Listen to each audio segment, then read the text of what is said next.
사역 초기에 행하셨던 일입니다. 예수님께서 제자들을 선택하고 부르시는데 그 장면이에요. 그 장면. 그러니까 뭐든지 처음 하는 거는 굉장히 애틋합니다. 그리고 처음 시작할 때는 예수님의 모든 마음의 중심, 내면의 핵심이 담겨 있습니다. 그래서 오늘 이 장면은 오늘 구절뿐이 아니라 다른 성경 구절에도 등장하게 됩니다. 이거를 뭐라고 그랬죠? 병행 구절이라 말합니다.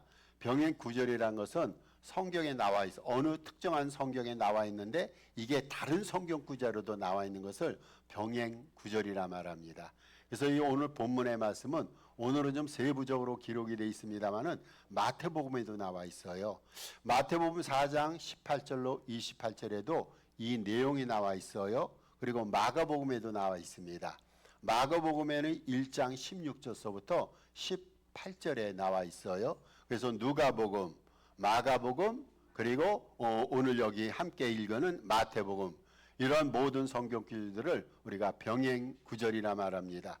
장소가 어디입니까? 오늘 본문에 보니까 장소는 게렛야라 호숫가라 말합니다. 게렛사레 호숫가라 말하는데 이거는 갈릴리 호수의 또 다른 말이에요.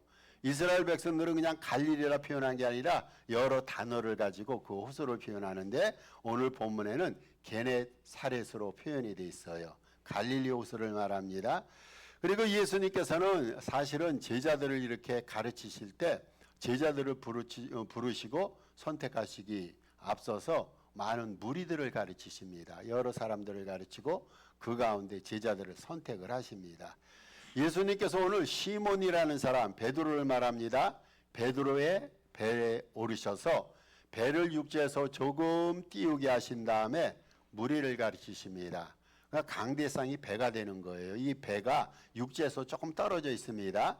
이 배의 주인이 누구입니까? 이 주인을 알아야 됩니다. 선주는 베드로입니다.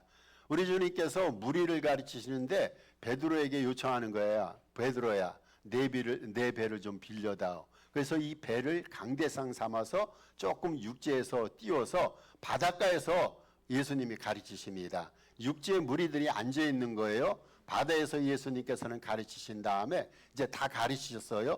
그 다음에 선주인 베드로를 향해서 뭐라고 말씀하시냐면 사실 이거 뜬금없습니다. 무리를 가르치신 다음에 갑자기 베드로에게 깊은 데에 가서 그물을 내려서 고기를 잡으라. 예수님께서 실컷 무리를 가르친 다음에 이제는 제자들 특별히 베드로에게 이 배를 좀 띄워서 깊은 데 가자구나. 거기서 그물을 내려서 고기를 잡으라. 이렇게 요구를 하십니다. 여러분 이 요구, 이 예수님의 명령이 과연 이게 합당합니까? 그 당시상으로는 합당치가 않아요. 이 베드로 예수님의 요구는요. 베드로와 그 동료들에게는 여러 가지 이유에서 이해하기 힘듭니다. 순종하고 복종하기 힘든 지시가 됩니다. 여러 가지 이유가 있습니다. 여러분 무엇보다도 예수님께서는 말씀을 가르치는 자예요. 그렇죠? 예수님께서는 고기를 잡는 자가 아니에요. 근데 예수님께서는 기껏 무리들에게 말씀을 가르치신 다음에 베드로에게 요청해서 깊은 곳에 가서 그물을 내리라 말합니다. 그물을 왜 내립니까? 고기 잡는 목적이잖아요. 고기 잡는 목적이 아니라면은 깊은 곳에 가서 그물을 내릴 이유가 없단 말이죠. 예수님께서는 사실 고기 잡는 어부가 아니라 고기 잡는 목적이 아니라 천국 복음을 위해서 세상에 오시지 않았습니까? 근데 고기 잡기 위해서 깊은 곳에 배를 띄워서 그물을 내리라. 이 말을 액면 그대로 믿을 수가 없고 이해할 수가 없어요. 여러분 그때 또 시간대를 따져보십시다. 시간대가 아침입니다. 아침이면 아침 햇살이 물살 속에 들어갑니다. 여러분 아시잖아요. 낚시하신 분은 아십니다. 아침에 이 물살이 물속에 들어갈 때 고기가 숨습니다. 시간적으로 고기잡이에 불리한 시간이 아침이란 말이죠. 햇살이 물에 비치는 시간에는 고기들이 대부분 숨습니다. 여러분 장소적으로도 이게 좀 타당치 않습니다. 예수님께서는 깊은 데 가서 그물을 던지라고 그랬는데 과연 그럴까요? 고기를 전문적으로 잡는 사람은요. 그물을 던질 때는 깊은 곳에 가서 그물을 던지지 않아요. 물론 뭐 대양 같은 데 태평양이라든지 인도양 같은 데서 고기를 잡을 때는 큰 그물을 가지고 깊은 데 들어갑니다마는 호수에서 낚시를 할 때는 깊은 곳에 그물을 던질 수가 없어요. 왜냐하면은요 그 당시에 이 갈릴리 호수가 아닙니까? 갈릴리 호수 깊은 곳은요, 온도가 낮아요. 온도가 낮아서 거기에는 고기가 살지고 있지 않습니다. 그리고 낚시를 하는 사람에게 물어보면요, 깊은 곳에 그물을 던지는 곳이 아니라 우리가 흔히 말하는 여울목이라는 곳에 그물을 던집니다. 여러분, 여울목이라는 얘기 들어봤잖아요. 이게 어떤 장소냐면은 여울목은 바다나 강에서 깊이가 얕은 곳입니다. 그리고 폭이 좁은 곳입니다. 이게 옅고 깊이가 옅고 폭이 좁은 곳에는요, 물살이 빨리 흐르게 되고 물살이 세게 흐르게 됩니다. 거기 고기가 많은 거예요. 그래서 이 갈릴리 호수에서 깊은 곳에서 그물을 던질 수가 없단 말이죠. 근데 예수님께서는 깊은 곳에 가서 그물을 던지라 말씀하십니다. 육신적으로도 살펴보십시다. 지난밤에 간밤에 베드로가 밤새도록 그물을 던졌어요. 근데 고기를 낚지 못했어요. 그리고 베드로는요, 이제 모든 것이 끝났다고 생각하고 조업을 마친 상태입니다. 작업을 끝냈습니다. 집으로 돌아갈 직업적인 시간으로 말하면 퇴근 시간입니다. 그물을 다 씻고 이제는 돌아갈 시간인데 얼마나 육신적으로 피곤합니까? 더더군다나 한 마리라도 고기를 낚았으면은요, 피곤이 덜 하겠죠. 여러분, 열심히 일하다 보면요, 열매가 있다다 보면 일을 열심히 한다 할지라도 육신적으로 그렇게 피곤치가 않아요. 그런데 그 전날 밤에 베드로가 그물을 던지고 또 던졌는데 고기를 몇 마리 낚았어요? 한 마리도 못 낚았어요. 육신적으로도 피곤하고 정신적으로도 굉장히 피곤합니다. 그리고 이미 작업을 마친 상태고 그물을 씻은 상태예요. 그물을 씻고 그물을 정리했는데 다시 그물을 내리라는 것이 이게 육신적으로 아주 과중한 수고입니다. 여러분, 그리고 이것보다 더 큰 그 불합리한 이유가 있어요. 불합리한 이유가 이겁니다. 여러분, 직업성을 따져보세요. 직업상으로 예수님께서는요, 그 베드로는 전문 어부가 되지만 예수님은 직업상으로 목수예요. 여러분, 목수는요, 집 짓는 사람이에요. 못 박는 사람이에요. 그 당시에는 돌을 가지고 이제 돌집을 많이 졌습니다. 목수랑 어부랑 직임이 달라요. 하는 일이 달라요. 어부는요, 부드러운 바닷가에서 부드러운 물을 상대로 하지만 목수는요, 딱딱한 묵체를 가지고 집을 만들고 모든 것을 만들어야 됩니다. 예수님께서는 목수입니다. 그리고 예수님께서는요, 말씀을 가르치는 선생입니다. 말씀을 가르치는 선생이에요. 그런 예수님이 전문 어부들에게 작업사항을 지휘하고 지시해야 한다면 이게 얼마나 모순된 처사입니까? 여러분, 저는요, 여러분에 비해서 세상 건 몰라요. 예를 들어서 은행에서 은행학을 공부를 하고 회계와 통계학을 공부한 사람 앞에서 제가 은행의 업무는 이렇게 보고 저렇게 봅니다 지시하면은 그 사람들이 저를 어떻게 알겠어요? 여러분, 저는 성경 빼고 아는 게 없어요. 근데 세상적인 것을 제가 여러분에게 가르친다면 여러분 제 말 따르겠어요? 제 말에 어떤 권위가 있겠어요? 예수님이 그런 격입니다. 예수님께서는요, 바다에 대해서는 모르는 분이에요. 그 배운 적이 없어요. 근데 전문 어부인 베드로에게 예수님께서 지시를 하는 거예요. 깊은 곳에 가서 그물을 던지라. 아니, 그 전날 밤에 베드로가 열심히 일을 했잖아요. 전문 어부가 해볼 만큼 해서 안 된 것은요, 누가 얘기해도 안 되는 거예요. 근데 예수님께서 제자들이 생각할 때는 너무 불합리하고 당혹스럽고 또 심지어는요, 이게 자존심이 상할 만한 그러한 주문 아닙니까? 내가 전문가인데 전문가도 아닌 분이 말씀이나 가르치지 왜 말씀 위에 고기 잡는 일에 대해서 관여를 하면서 나에게 이러쿵저러쿵 지시를 내려야 된단 말인가? 아마 이렇게 예수님에 대해서 오해하고 예수님에 대해서 좀 자존심 상한다라고 속으로 원망과 불평을 토할 수도 있었을 것입니다. 그래서 베드로는요, 예수님의 말씀을 듣고 제 생각이에요, 아마 일시 망설였을 거예요. 예수님께서 뜬금없이 사람들을 가르친 다음에 깊은 곳에 그물을 던지자 이런 예수님의 명령을 듣고 아마 베드로는 일시 망설였을 것입니다. 여러분, 그런데요, 베드로는 이내 마음을 바꿨어요. 그리고 과감하고 단호한 결단을 내렸습니다. 5절에 베드로가 이렇게 말합니다. 선생님, 우리가 밤새 수고하였으되 잡은 것이 없지만 당신이 그렇게 말씀하시니까. 이거 영어 성경에 보면요, because you say so. 당신이 그렇게 말하기 때문에 한번 해보겠습니다. 내 경험상으로, 내 지식상으로는 고기를 잡을 수 없지만 주님, 당신이 그렇게 얘기하시니까 한번 해보겠습니다. 말씀에 의지해서 그물을 내려겠습니다. 5절에 베드로가 이렇게 말합니다. 말씀에 의지하여 라는 단어가 등장합니다. 관용어가 등장합니다. 이 말은 뭘 의미하냐면은 베드로 자신의 전문적인 기술과 경험을 내려놓고 받아야 되는 지식이 누구보다 출중하지 않습니까? 근데 그거 내려놓겠다는 거예요. 내가 거기에 대해서는 만물 박사인데 근데 이거 내려놓고 예수님께서 말씀하시니까 주님의 말씀에 순종하고 그 말씀의 지시를 따르겠다는 겁니다. 여러분 베드로는요 이미 그물을 다 휘쳐놨어요. 그런데 그 그물을 정리했단 말입니다. 그 그물을 다시 씻고 깊은 곳에 가서 다시 그물을 내셨어요. 다시 시작을 합니다. 모든 것이 종결된 상황이고 모든 것이 마무리된 상황인데 예수님의 말씀에 순종하고 의지해서 베드로는 다시 그물을 내렸단 말이죠. 베드로는요 예수님의 말씀에 자신을 철저히 종속시켰어. 이게 중요합니다. 자기의 경험도 있고 기술도 있고 지식도 있는데 이것보다는 예수님이 그렇게 말씀하시니까 그래 말씀을 따라보자. 자기 자신을 하나님의 말씀 주님의 말씀에 철저히 종속시켰습니다. 여러분에 한 가지 물어보겠습니다. 여러분 누가 여러분에게 찾아와서 이렇게 저렇게 하라고 명령하면 그거 따르시겠습니까? 안 따릅니다. 안 따라. 전문가의 말도 안 따라요. 요즘 젊은 사람들 나이 든 사람 얘기 안 듣고 안 따릅니다. 이게 계층 차이인가 세대 안 듣습니다. 여러분 대부분의 사람들은요 아무 말에나 순종하지 않아요. 나이가 들어오면 명령한다고 해서 그거 안 따라요. 부모 말도 안 따르는 시대가 아닙니까? 우리는 아무 지시나 무턱대고 따르지 않아요. 조금 배웠다고 해서 어떤 사람이 지시할 때 그거 좋은 마음으로 따르는 사람이 별로 없습니다. 왜 그렇습니까? 왜 안 따릅니까? 그 사람을 못 믿기 때문이에요. 나에게 누군가가 명령을 했는데 그 사람의 인품을 믿을 수가 없어요. 능력과 경험과 지식을 믿을 수가 없어요. 그 사람에 대해서 완벽하게 믿을 수 없다면요. 아무리 좋은 말 그렇듯한 말을 해도 우리는 따르지 않습니다. 그런데요. 우리 기억하셔야 돼요. 우리 주님의 말씀은요. 거스리지 말고 믿고 순종해야 돼요. 왜 그렇습니까? 주님이 아무나입니까? 여러분 주님이 아무나입니까?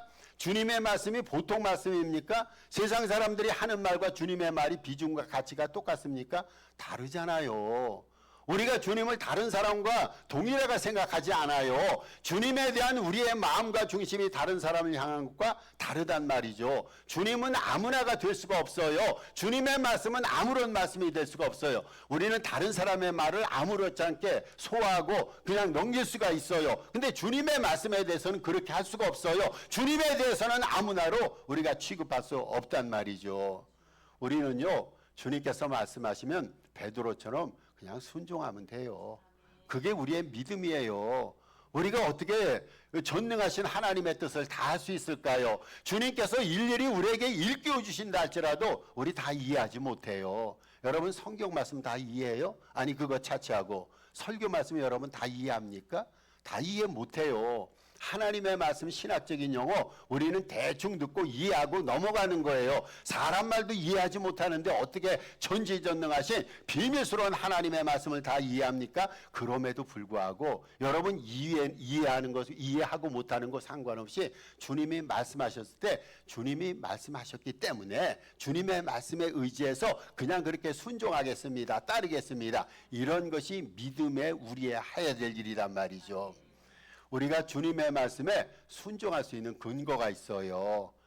세상 사람의 말은요 순종치 못할 이유가 너무 많아요. 근데 우리가 주님의 말씀에 순종할 수 있는 근거가 있는데 첫 번째 그 말씀에는 권세가 있기 때문에 사람의 말과 주님의 말씀은 달라요. 어느 면에서 다르냐면 권세 면에서 다릅니다. 권세. 여러분 하나님의 말씀에는요 사람은 물론 자연까지 굴복시키는 힘이 있어요. 자연도 굴복시켜서 성경 보세요. 하나님께서 바람을 꾸짖는 거예요. 예수님께서 바람이 잔잔해졌어요. 풍랑을 꾸짖었더니 바다가 잔잔해지고 풍랑이 사라지게 됩니다. 사람은 물론 자연까지 굴복시키는 힘이 말씀에 있어요. 여러분 말씀 앞에서는요 마귀도 물러나 마귀. 우리가 총과 칼과 심지어는 원자탄을 가지고 마귀를 박멸할 수 있습니까? 여러분, 마귀는 영적인 존재이기 때문에 보이는 세상 물건을 가지고, 물질을 가지고 이길 수가 없어요. 마귀를 이기고 극복할 수 있는 유일한 비결이 하나님의 말씀, 하나님의 말씀. 마귀를 물리치는 능력이 말씀에게 있어요. 여러분, 말씀에는요, 사람을 울고 웃게 하는 가마력과 울림이 있어요. 우리가 말씀 듣고 감동받을 때는 웃잖아요, 울잖아요. 속상할 때는 말씀대로 살지 못하는 속상해서 그 말씀에 대해서 나를 회개하고 통회하기도 합니다. 말씀은 우리를 웃겨요. 우리를 즐겁게 해요. 말씀은 때로는 우리를 말씀을 따르지 못한 사람을 슬프게 합니다. 울림과 감회력이 있어요. 여러분, 말씀에는요, 세 사람을 변화시키는 변화력이 있어요. 누가 누구를 바꿉니까? 하나님의 말씀이 죄인을 바꾸는 거예요. 여러분, 제가 아무리 설교를 잘하고 성경 지식 많이 한다 해도 목사가 사람을 바꿀 수 있어요? 못 바꿔요. 내 안에 계시는 말씀의 능력이 그 통로 삼아서 변화시킬 수 있단 말이죠. 죄인을 새 사람으로 만드는 변화력이 하나님의 말씀에 있어요. 또 말씀에는요, 더 나가서 죽은 영혼을 살리는 생명력이 있어요. 우리가 영적으로 죽었어요. 죄와 허물로 인해서 우리는 죽었어요. 근데 우리는 죽은 영혼이 아니라 지금 살아있는 영혼을 가지고 주님을 섬기고 있어요. 어떻게 해서 우리가 살아왔습니까? 하나님의 말씀이 우리에게 영적인 생명을 공급해 주신 거예요. 말씀에는 생명력이 있어요. 여러분, 말씀은 절대 진리입니다. 그래서 말씀에는, 절대 진리인 말씀에는 권세가 있기 때문에 하나님의 말씀에 순종하는 거예요. 두 번째로 우리가 주의 말씀에 순종할 수 있는 근거는, 말씀도 권세가 있지만 그 말씀을 말씀하시는 예수님. 예수님이 하나님의 말씀을 말씀하십니다. 그 말씀을 말씀하시는 예수님이 거룩하시고 전능하신 분이기 때문에, 말씀은 능력이 있는데 그 말씀을 말하는 자가 능력이 없다면은 그 무게 하나님의 말씀이 무슨 의미가 있고 가치가 있을까요? 말씀에도 권세가 있지만 더 은혜가 되는 것은 말씀을 말씀하시는 우리 주님께서 거룩하시고 전능하신 분이기 때문에, 여러분, 성경은 예수님을 향해서 예수님은 완전 무결하신 하나님이시고 죄가 없으신 완전한 인간이라고 말합니다. 예수님께서는 거룩하시고 진실하신 분이라 말합니다. 예수님께서는 능력이 아주 무제한하다고 말씀하십니다. 여러분, 예수님께서는 불가능이 없잖아요. 불가능이 없어요. 예수님 앞에 오기만 하면요, 예수님께서 못 고칠 질병이 어디 있고 예수님이 못하실 일이 어디 있습니까? 예수님은 모든 것을 하실 수 있는 전지전능하신 분이에요.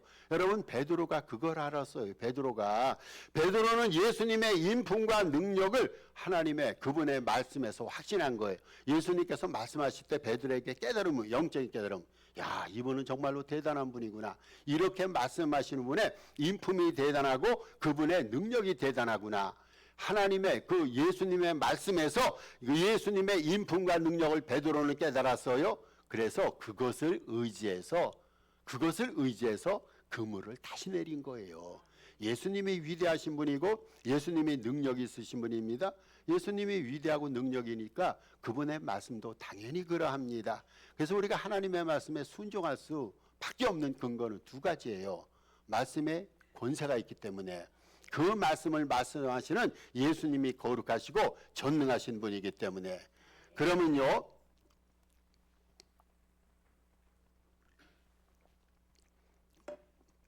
베드로가 이 말씀에 순종했을 때 어떠한 기적이 나타났을까요?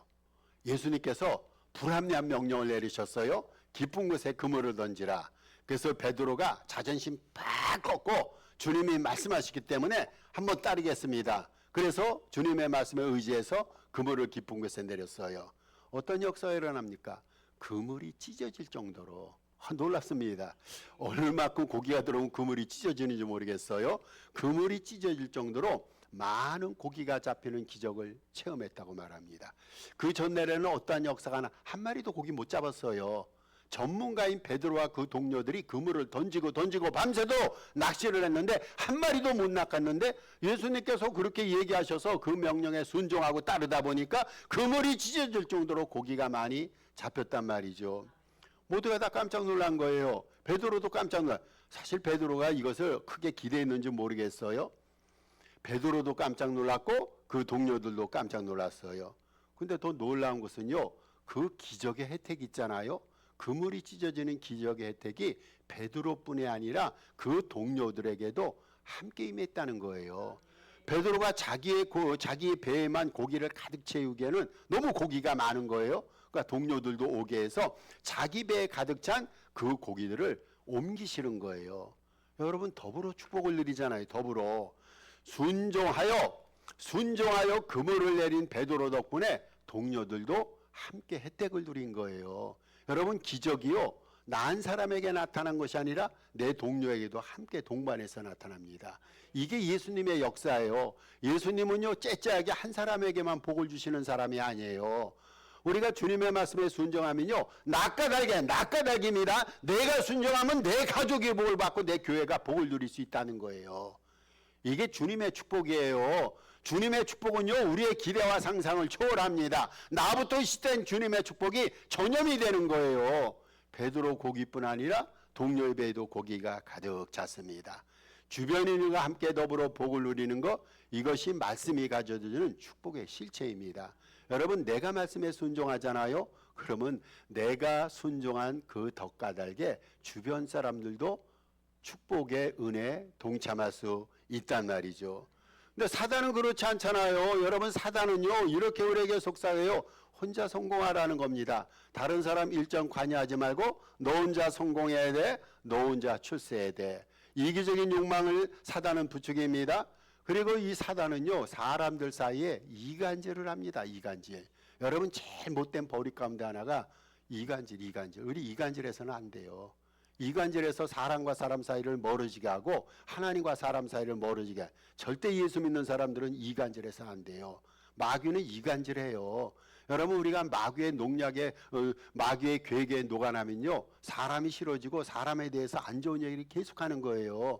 나도 모르게 내 입에서 나와요. 마귀가 사람을 이간질하게 합니다. 근데 하나님의 말씀은 그렇지 않아요. 여러분, 하나님의 말씀은요, 이웃과 주변 사람들의 축복과 은총을 함께 누리게끔 우리의 마음속에 감동을 주는 거예요. 이게 하나님의 말씀. 하나님의 말씀에 사로잡힌 자는요, 나 혼자 복을 누리는 것이 아니라 주변 사람도 함께 복을 누리라고 말씀이 우리에게 감동을 주고 우리에게 그러한 삶을 살아가게끔 은혜를 베풀어 주십니다. 이 말씀은요, 우리를 하나로 엮어줍니다. 마귀는 우리를 찢어지게 해요. 근데 하나님의 말씀은 우리를 하나로 엮어줍니다. 여러분, 그런데 이 말씀에 순종했을 때 베드로가 받았던 더 큰 축복이 있어요. 고기를 많이 낚는 거, 이것도 기적이고 축복이에요. 자기 배뿐이 아니라 동료들의 배에 고기가 가득 찬 축복을 함께 누렸던 거, 이것도 하나님의 은혜입니다. 그런데 더 큰 하나님의 은혜가 있어요. 더 큰 하나님의 축복이 있어요. 영적인 축복입니다. 영적인 축복으로서 베드로가 예수님이 주이신 것을 발견했다는 거야. 예수님이 주이신 거. 여러분, 예수님이 주이신 것을 베드로가 이때 발견했어요. 이게 그래서 베드로는요, 이게 8절에서 이렇게 얘기합니다. 자기가 예수님이 주이신 것을 고백하면서, 신앙을 고백하면서 예수님의 무릎 아래에서 베드로가 이렇게 얘기합니다. 주여, 나를 떠나소서. 나는 죄인이로소이다. 여기서 우리가 두 가지 것을 생각할 수가 있어요. 하나는 베드로가 예수님을 주인으로 발견했던 거, 이거 한 가지 축복이에요. 그리고 두 번째는 베드로가 자기의 실상과 실체를 깨달았어요. 예수님은 나의 주인이 되시고 반면에 나는 예수님 앞에서 죄인이다. 베드로가 자기의 실체를 여러분, 예수님이 주인임을 깨달은 사람은요, 그 주님 앞에서 자기 자신이 죄인이라는 것을 깨닫게 됩니다. 예수님이 누구에게 오셨습니까? 죄인에게 오셨어요. 의인에게는 의원이 필요 없어요. 우리가 구원받으려면요, 우리는 죄인이어야 합니다. 실상 우리는 죄인입니다. 이 죄인됨을 깨달아야 돼요. 죄인됨을 깨닫고 주 앞에서 주인이 된 주님 앞에, 주님, 나는 죄인입니다. 나를 구원해 주소서. 이런 믿음의 고백과 믿음의 결단이 우리 주님의 손길에 의해서 새롭게 변화지음을 받고 구원과 영생의 은혜를 받는단 말이죠. 여러분, 오늘 본문을 살펴보면요, 베드로가 예수님에 대해서 뭐라고 표현했냐면, 처음에는 선생이라 표현해서 선생. 이게 5절에 보니까 예수님을 선생이라 말합니다. 그렇죠? 선생이라 말했는데 8절에 보니까 예수님을 가르쳐서 주라고 말합니다. 선생인데 주님으로 바뀌는 거예요. 나에게 성경 선생이었어요. 인생 문제를 가르쳐주는 선생이었는데 이제는 예수님이 내 인생을 관리하고 통제하고 주관하는 주인이 됐습니다. 저와 여러분에게 예수님이 누구입니까? 중요한 주제가 이거예요. 여러분, 예수님은 선생 정도가 아니에요. 선생 많이 있어요. 예수님은 우리의 유일한 구세주가 되십니다. 천하 만민의 우리를 구원해 주실 구세주는 예수님밖에 없습니다. 이거를 우리가 발견하는 거예요. 그 배에 고기가 많이 잡힌 것만이 기적이 아니라 내 실상을 발견하는 거예요. 나는 죄인이구나. 나는 잘난 체 하면서 사람들 앞에 있는 척 하면서 사람들 앞에 가진 척 하면서 살았는데 정말로 나는 보잘것없는 죄인이구나. 나의 실상을 발견하는 거예요. 이게 은혜예요, 은혜. 더 나아가서 나의 이렇게 연약한 것을 변화시키고 새로운 사람으로 만들어주시고 영생 구원을 주는 우리 주님께서 나의 구세주이시구나. 이거를 찾아가는 것이 이것이 영적인 축복이고 이러한 복이 베드로에게 임했어요. 이러한 복을 우리는 이전에 진즉에 누렸고 경험했습니다. 그래서 오늘 본문에 보면은요, 이렇게 말씀에 이런 모든 것들이 말씀 까닭에 일어난 거예요. 말씀의 위력을 체험하고 나서 베드로는 예수님이 거룩한 주님이시고 자기 자신은 주님 앞에서 죄인임을 깨닫게 되고 이러한 고백 속에서 우리 하나님 앞에 영광을 돌렸어요. 그리고 그 베드로는요, 이렇게 이제 우리 주님으로부터 자기 자신의 실상에 대해서 누군가를 안 다음에 어떻게 변했냐면은 여기 1절 10절 말씀에 보니까 말씀에 순종하는 베드로를 우리 주님께서 변화시켜 주신, 다시 말해서 베드로는 자기 자신이 변화되는 것을 스스로 체험을 했어요. 그리고 우리 주님께서 베드로에게 뭐라고 말씀하셨냐면 이후로는 내가 너를 사람 낚는 업으로 사용하리라. 지금까지 베드로가요, 물고기를 잡는 어부였어요. 이게 물질을 낚는 세상적인 물질의 축복을 마음속에 원하고 바라는 사람이었는데 이제부터 베드로는요, 사람 낚는 어부가 됐어요. 그 즉시 베드로는요, 11절에 보니까 모든 것을 버려두고 예수님을 따랐습니다. 여러분, 이 모든 것이 어디서 일어났습니까? 말씀에 순종할 때, 말씀에 의지할 때, 불합리하고 이해할 수 없는 상황 속에서 그래, 주님께서 말씀하시니까 주님의 권세를 인정하고 그 권세가 있는 주님의 말씀의 권위를 인정해서 내가 따라보자. 이렇게 말씀에 의지하고 순종할 때 역사가 일어나는 거예요. 예수님이 주라는 엄격한 그 신앙의 고백이 일어났고 예수님의 주되심 앞에서 나는 지극히 불량한 죄인임을 깨달았고 그런 주님 앞에서 이제는 다시 한번 새로운 삶을 결단하고 새로운 믿음과 새로운 신앙의 사명을 결단하면서 사람 낚는 업으로서 인생을 새롭게 출발하게 됐다는 것이 오늘 본문의 요지가 됩니다. 여러분, 우리 기독자들은요, 범사를 말합니다. 범사에 자신의 능력과 재주와 기술을 의지하지 말아야 합니다. 세상 시리와 사조를 따르지 말아야 됩니다. 우리는 뭐를 따라야 됩니까? 하나님의 말씀. 하나님이 말씀하시니까 해보겠습니다. 인간의 상식으로는 논리로는 이해가 안 됩니다. 그래도 주님께서 그렇게 말씀하시니까 한번 주님 해보겠습니다. 그래서 실행하는 것이요, 이게 믿음이에요. 믿음. 여러분, 믿음 우리가 논리적으로 다 이해가 돼서 믿음 생활합니까? 못해요. 다 우리 이해 안 해요. 이해할 수 있는 능력이 없습니다. 근데 주님께서 능력이 있으신 유일하신 절대 전능자이기 때문에 그분의 권세와 그분의 말씀에 힘을 의지해서 주님의 말씀대로 살아갈 때 모든 불가능이 가능케 되는 유력한 역사가 일어난단 말이죠. 하나님의 말씀입니다.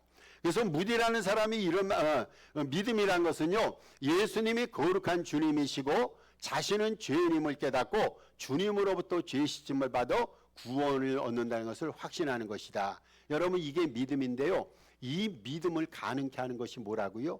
이게 말씀이라는 거. 말씀. 우리가 말씀을 믿고 말씀 속에 들어가면은 우리 주님께서 거룩한 주님이심을 말씀이 깨닫게 하는 거. 말씀. 내 머리와 내 상상력을 갖고 깨닫는 게 아니에요.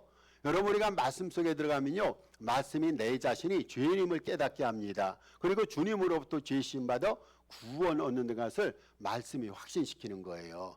이러한 말씀의 사람이 돼서 말씀을 통해서 새로운 삶의 역사를 쌓아나가는 저와 여러분 되시길 바랍니다. 여러분, 하나님의 말씀이 역사하고 하나님의 말씀에 순종하면요, 교회가 부흥됩니다. 우리 자식들이 잘 됩니다. 가정이 잘 됩니다. 사회가 굳건히 서갈 것입니다. 어떤 상황에서든 자신의 지식과 경험, 실력과 능력을 주님 말씀에 순종해서 사용하시기를 기원합니다. 하면 말씀이 이루는 은혜와 축복, 기적을 경험할 것이고 말씀 자체이신 주님의 영광이 크게 드러날 줄로 믿습니다. 우리 주신 말씀 생각하시고 기억하시고 5월 중에 기도 제목이 있습니다. 한 2분 정도 합심 기도